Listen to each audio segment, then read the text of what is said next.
When men go bad, they often go bad by being antisocial and tyrannical. So, where there's way more antisocial men than there are antisocial women, which is why there's 20 times as many men in jail as there are women.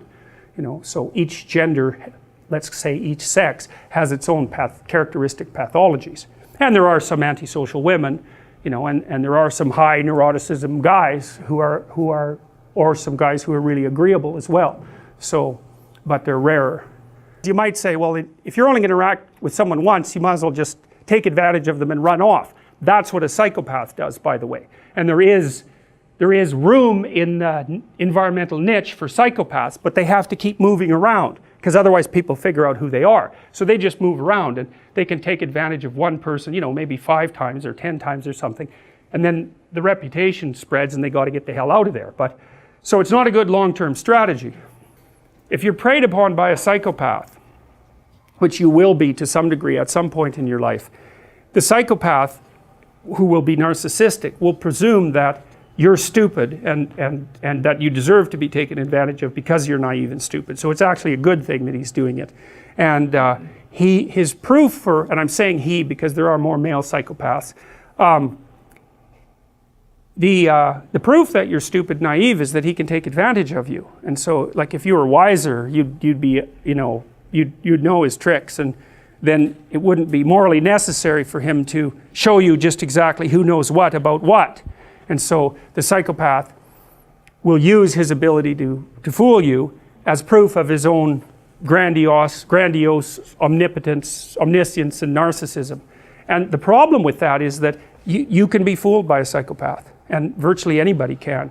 So that Robert Hare, for example, who studied psychopaths for a long time and interviewed a lot of them, like hundreds of them, and videotaped many of the interviews, he said when he was talking to the psychopath, he always believed what they were saying. And then he'd watch the video afterwards and see where the conversation went off the rails. But, the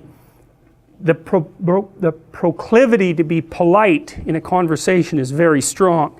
And if you're polite, you don't object to the way that the person unfolds their strategy, And psychopaths are pretty good at figuring out how to manipulate, obviously, how to manipulate people. And the probability that you will be immune to that is extraordinarily low. Go watch Paul Bernardo being interviewed by policemen on YouTube. That's that's enlightening, man. Paul Bernardo, he's like the CEO of a meeting in that video, He gives the cops hell, he gives the lawyers hell, he protests his innocence. He basically tells them that they're rude and untrustworthy because they don't trust him because he did a few little things 17 years ago. But he basically goes, well, that's a long time ago. It's like, we're past that, aren't we? I mean, I'm having a discussion with you. I'm trying to help you solve some crimes, which, by the way, I committed, but we won't bring that up. And you're accusing me of being a liar. Like, you're not playing fair. What's up with you?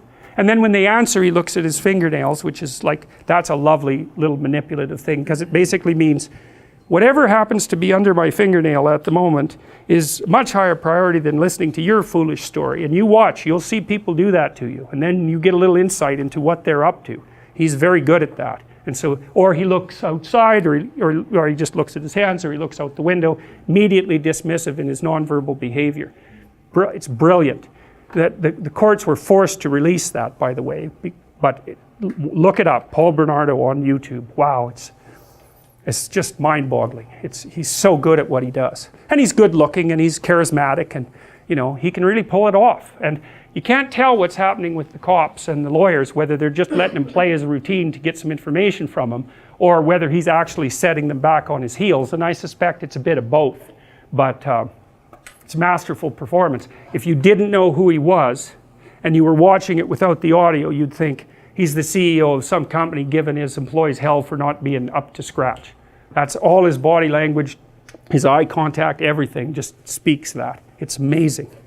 So anyways, you got these 2-bit hoods here who think they're really something. They also think they're tough and dangerous, and they're not. They're just, cowardly and corner dwellers, and they confuse their unwillingness to abide by reasonable rules as indication of their heroic courage, which is something else that low-rent hoods like to do, And it's partly because lots of people who just attend to the law do that because they're cowardly, which is a Nietzschean observation. Are you good, or are you just afraid?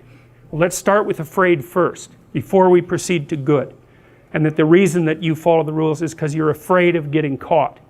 Yeah, well, you know those kids who, often university kids who are in like a hockey riot and they end up breaking windows and stealing things, and you know they get nailed for it, and afterwards they're really blown away by their own behavior. It's like, well, they're in that camp. It's like they think they're good people, but they're not. They're just never anywhere where you could be bad.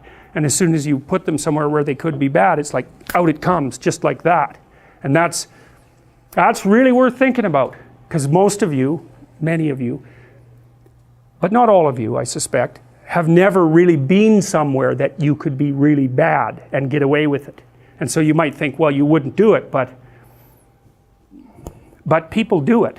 And if you give in to that temptation, which you often will, then it wins, and because it wins, it gets a little dopamine kick and it grows stronger. Anything you let win, the internal argument, grows. And anything you let be defeated shrinks, because it's punished. It doesn't get to have its way. So that's another thing really to remember, is don't practice what you do not want to become.